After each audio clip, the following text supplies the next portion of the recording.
So if I get 4, you'll know. So, my name is Ravi Kanbur from Cornell University.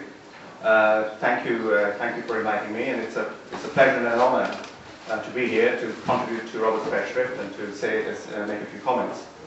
I suppose Robert came into my consciousness in the mid-90s.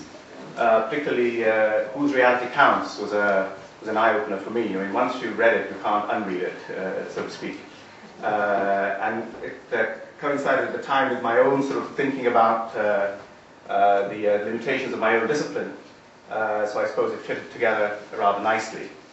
But since I've opened my heart and mind to Robert, I'm sort of condemned now to go from meetings in one silo where I think there's too little economics to meetings in other silos where I think there's too much economics. So that's I suppose, an occupational hazard that one faces.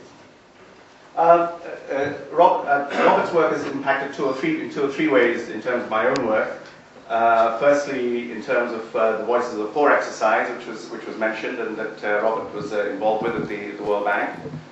Secondly, in terms of Q squared and bridging the gap between qualitative and quantitative methodologies.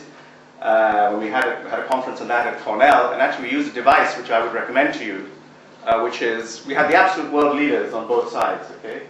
But we asked the qualitative types to criticize qualitative work, and we asked the quantitative types to criticize quantitative work.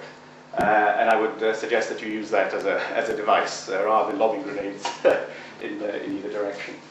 But what I want to talk about today is actually a third dimension of Robert's thinking and writing which has affected me. And it's not as concrete as publications and so on, but I think it's nevertheless important. And it's really a quote from Whose Reality Counts, where Robert says, "It would seem that it is we, the professionals, the powerful and the influential, and those who attend roundtables and summits and day workshops, who have to reconstruct our reality to change as people." And I think it's that issue which Robert raised, and which Ella Bhatt has raised, and which Carl Osner has raised, which just won't go away in my own mind. And it's the following: it's the disconnect between the lifestyles and the milieu of the poor, and the lifestyles and the milieu of those who write about the poor, the poverty professionals, of which is what we all are. And this is not a divide between the wicked World Bank on the one hand and the angelic IDS on the other.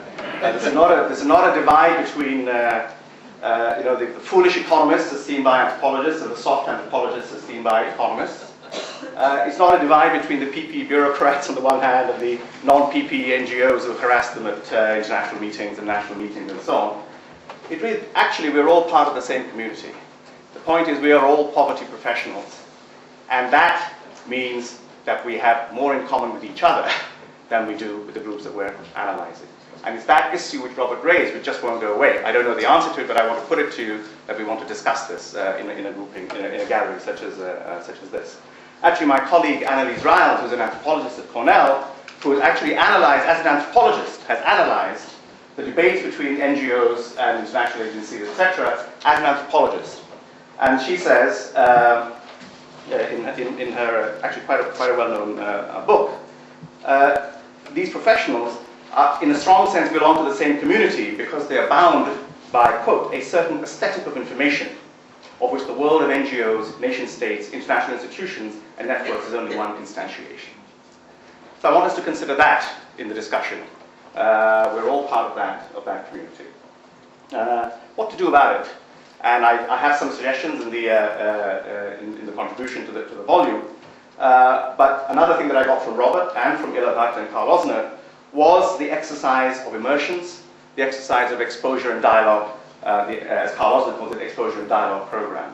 And I think this is something that increasingly we need as we move up in the poverty professionals ladder. And certainly I say this a lot to my World Bank colleagues, but I dare to say it also in this audience as well. Thank you. Thank you very much.